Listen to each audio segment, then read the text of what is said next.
வணக்கங்க. என் பேர் ரமேஷ். நான் ஒரு பிடெக் கெமிக்கல் இன்ஜினியரிங் பட்டதாரி. ஒரு கம்பெனியில் கெமிக்கல் இன்ஜினியராக வேலை பார்த்துட்டு இருந்தேன். நான் ரொம்ப முக்கியமான ஒரு விஷயம் சொல்ல போகிறேன். தயவு செஞ்சு இதை ஒரு 5 நிமிஷம் காது கொடுத்து கேளுங்க. கேட்டுட்டு எல்லாருக்கும் ஃபார்வர்ட் பண்ணுங்க. தயவு செஞ்சு இதை இக்னோர் பண்ணிடாதீங்க. நான் ஒரு அடிப்படையில் ஒரு விவசாய குடும்பத்தை சேர்ந்தவன்.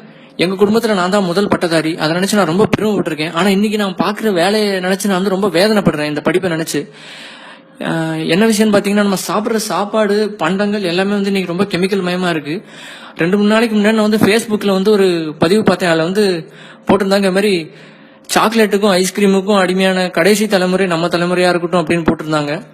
அதை படிச்சுட்டு நான் நினைச்சேன், என்னடா ஐஸ்கிரீமும் சாக்லேட்டும் குழந்தைங்களுக்கு ரொம்ப பிடிச்ச விஷயம், இது கூட சாப்பிடலன்னா எப்படி, எல்லாத்துலயும் குத்தம் குறை கண்டுபிடிக்கிற மாதிரி இருக்கு அப்படின்னு நினைச்சேன். அப்புறம் அதை பத்தி ஒரு கெமிக்கல் இன்ஜினியரா அதை பத்தி படிக்கிறதுக்காக வேண்டி முயற்சி பண்ணேன். நான் வேலை செய்யற கம்பெனிலேயும் சில தப்புகள்லாம் நடக்குது. அது என்னன்னு நான் சொல்றேன். முதல்ல விஷயம் இந்த குழந்தைங்க மிட்டாய் ரொம்ப விரும்பி சாப்பிட்றாங்க. இந்த ₹1-2 சாக்லேட் ஐட்டம், அப்புறம் இந்த டைரி மில்க், அப்புறம் இந்த நிறைய சாக்லேட் ஐட்டம்லாம் சாப்பிட்றாங்க. அப்புறம் இந்த ஜூஸ், நிறைய இந்த பாட்டில் அடைச்சு வர்ற juice, mango juice, Coca Cola, இந்த மாதிரி ட்ரிங்க்ஸ், கோலா, இந்த மாதிரி பானங்கள்லாம் குடிக்கிறாங்க. அது எல்லாமே ஒன்று கூட ஒரிஜினல் இல்லைங்க. எல்லாமே ரொம்ப மோசமான கெமிக்கல்களால செய்யப்படுது. இது நீங்க நிறைய ஃபார்வர்ட் மெசேஜை கேட்டிருப்பீங்க. இருந்தாலும் கொஞ்சம் பொறுமையா கேளுங்க. முதல்ல இந்த மிட்டாய்கள் ₹1-2 மிட்டாய்லாம் இந்த ஸ்ட்ராபெர்ரி, மேங்கோ இந்த மாதிரி ஃபிளேவர் வருதுங்க. அது எதுவுமே உண்மையாலே மாம்பழமோ இல்ல ஸ்ட்ராபெரி பழமோ போட்டா அந்த மிட்டாய் ஒரு ₹10-12 விலைக்கு விற்கணும். ஏன்னா ஸ்ட்ராபெரியோடைய விலை அந்த மாதிரி. ஆனா அதுக்கு பதிலாக என்ன பண்றாங்க அப்படின்னு பாத்தீங்கன்னா, இந்த கிளைசிடேல், டைமெத்தில் பாலிசிலாக்சன் அப்படின்னு சில கெமிக்கல்லாம் இருக்கு. அந்த மாதிரி கெமிக்கல்கள் யூஸ் பண்றாங்க. அதுக்கப்புறம் இந்த பீவர்னு ஒரு மிருகம் இருக்கு. அந்த விலங்குடைய சிறுநீர் பை, அந்த பையில இருந்து எடுக்கப்படுற ஒரு மோசமான ஒரு கெமிக்கல். அந்த கெமிக்கல் மூலமா எடுத்து அதை கெஸ்டோரியம் அப்படின்னு பேரு. அது நம்மளோட பர்ஃபியூம்ல இருந்து நம்மளுடைய சாப்பாடு இந்த மிட்டாயில எல்லாம் சேர்க்கறாங்க. ரொம்ப மோசமான ஒரு விஷயம் அது.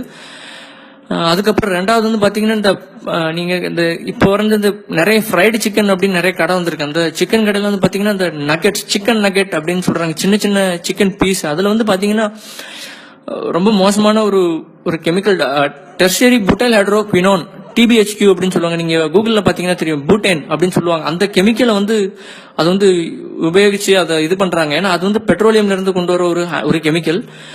அதுக்கப்புறம் பாத்தீங்கன்னா, நம்ம சாப்பிட்ற இந்த ஐஸ்கிரீம், முக்கியமான விஷயம் நான் சொல்லணும்னு நினைச்சது இதுதான். ஏன்னா ஐஸ்கிரீம் குழந்தைங்களோட ரொம்ப ஃபேவரட்டான ஒரு உணவா இருக்கு. நிறைய குழந்தைங்க ஐஸ்கிரீம் சாப்பிட்றாங்க. ஐஸ்கிரீமுக்கு அடிமையா இருக்கவங்க நிறைய பேர் இருக்காங்க. ஆனா அந்த ஐஸ்கிரீம் என்னைக்காவது யோசிச்சிருக்கீங்க, அது ஏன் கெட்டி ஆகாம, இப்ப நீங்க வீட்டுல பால் எல்லாம் சேர்த்து ஃப்ரிட்ஜுக்குள்ள வச்சீங்க அப்படின்னா அது கட்டி ஆயிரும், ஒரு கல்லு மாதிரி ஆயிரும். அதான் ஃப்ரீசிங் அப்படிங்கறதுடைய வேலை.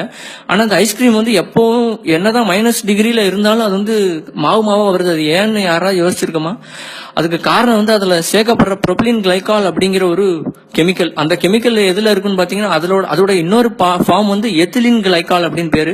அது இந்த கார்ல இருக்க ரேடியேட்டர்ல யூஸ் பண்ணுவாங்க. எதுக்கு அப்படின்னா, உறைஞ்சு போயிடக்கூடாது தண்ணி அப்படிங்கறதுக்காக யூஸ் பண்ணுவாங்க.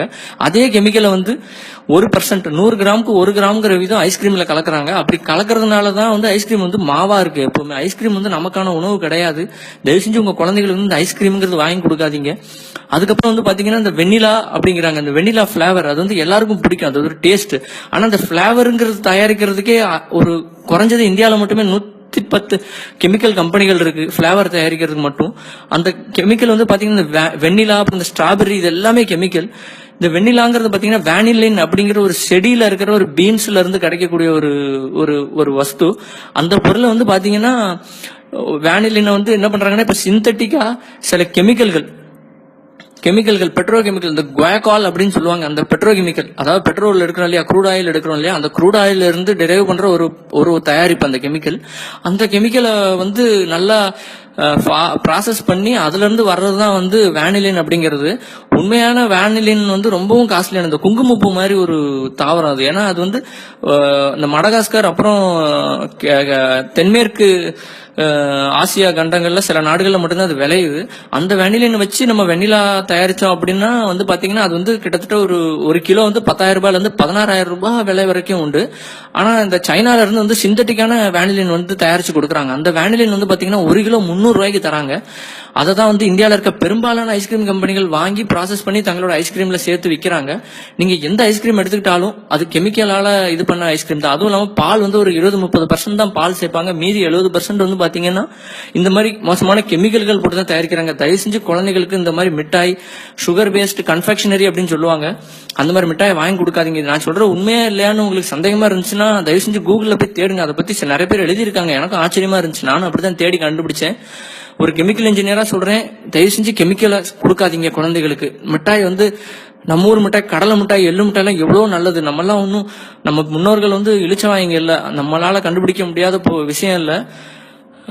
வெளிநாட்டு பண்டங்கள், இந்த கேக்கு, சாக்லேட் தயவு செஞ்சு வாங்கி கொடுக்காதீங்க. ஐஸ்கிரீம் இதெல்லாம். ரொம்ப நன்றி கேட்டதுக்கு. இதை நிறைய பேருக்கு ஃபார்வர்ட் பண்ண மறந்துடாதீங்க.